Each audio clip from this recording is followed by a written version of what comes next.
Student, welcome to my YouTube channel.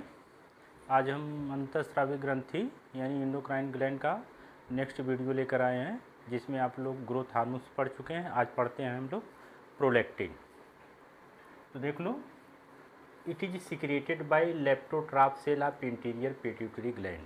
मतलब interior pituitary gland के अंदर सेल्स होती है, उस सेल का नाम है लेप्टोट्राप। इनके द्वारा सिक्रेट होता है प्रोलैक्टिन, सिक्रेट होता है।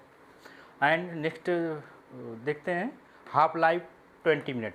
जो प्रोलैक्टिन का हाफ लाइफ है वह 20 मिनट। इस पर ज़्यादा विशेष ध्यान मत देना, बस ये समझते रहो कि मतलब कि 20 मिनट के बाद इसकी जो पोटेंसी है वो लो हो जाएगी। फिर it is necessary for production and secretion of milk. जैसे आप लोग देखे होंगे बच्चियों में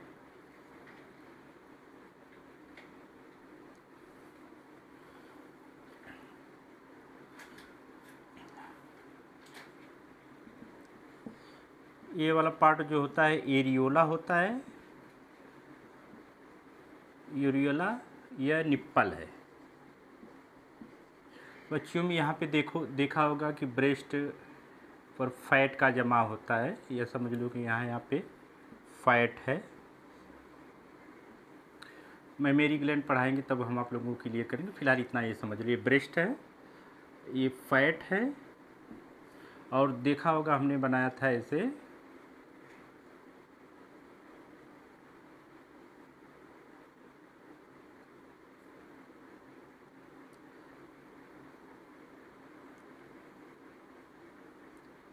केवल एक का फिगर है, ऐसा 15 से 20 होते हैं ऐसे। इनको तुम लोग बोल देते हो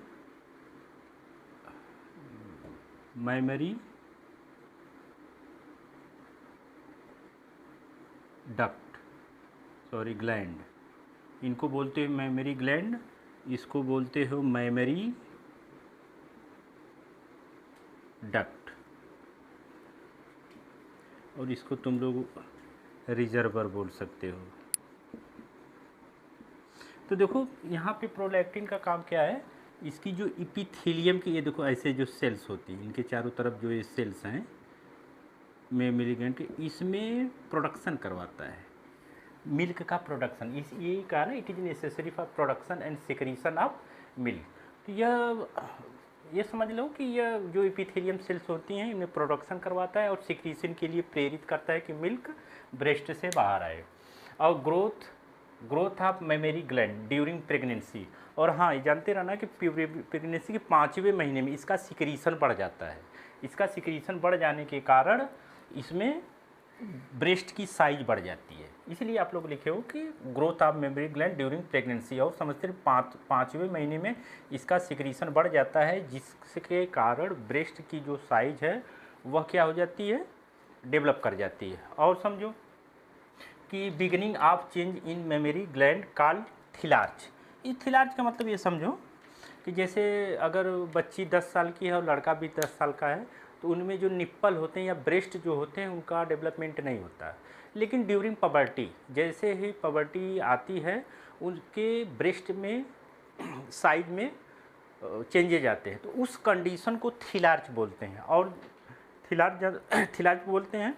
थोड़ा सा आप लोग इसको स्क्रीनशॉट ले लीजिए, तो मैं अभी थोड़ा सा कुछ और मिटाकर बताना चाहता हूँ। समझ गए कि आप लोग स्क्रीनशॉट ले लिए। तो देखो बस कुछ नहीं, बस केवल 1-2 मिनट और लगेंगे, उसका कुछ नहीं है। देखो आपके माइंड में ये आएगा कि नहीं सर, जो विदाउट मैरिज लाइफ में भी तो सिक्रीशन होना चाहिए, तो ऐसा नहीं होता बेटा। समझो, देखो प्रोजेस्टेरॉन,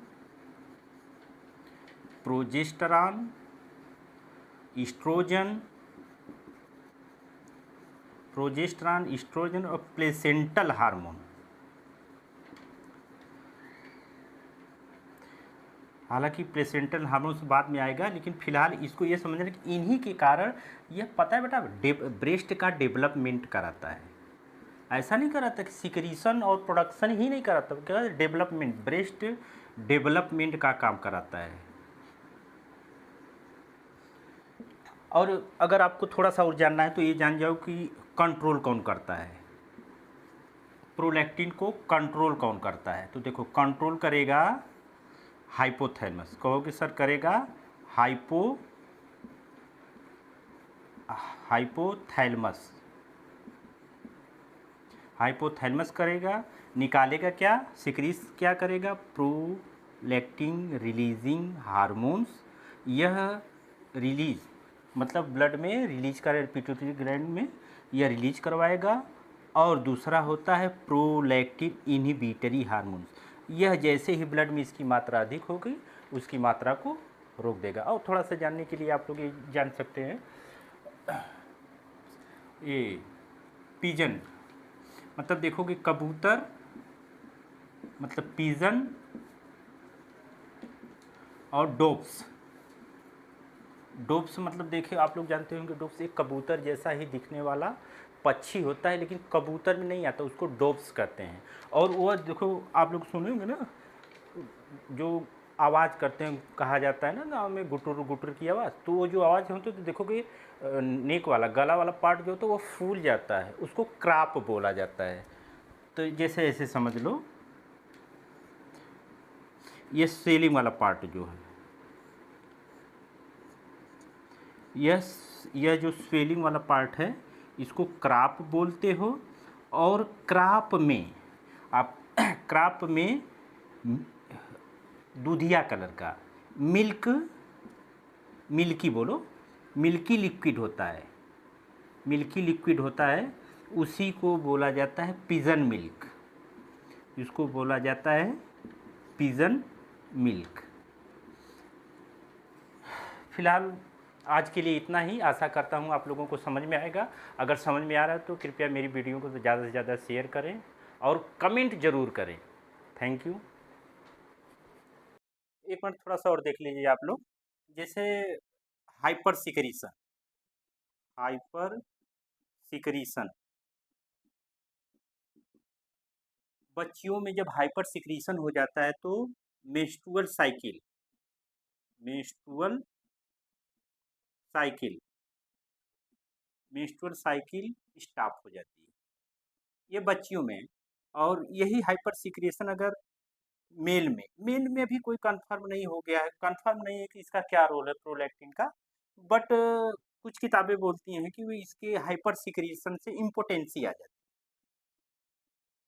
है, इम्पोटेंसी मतलब नपुंसकता आ जाती है, और इसका जो ब्लीडिंग की फीमेल में बच्चियों में क्या हो जाता है, स्टॉप होती है। तो आशा करते हैं आप लोगों को समझ में आएगा। मिलते हैं नेक्स्ट वीडियो।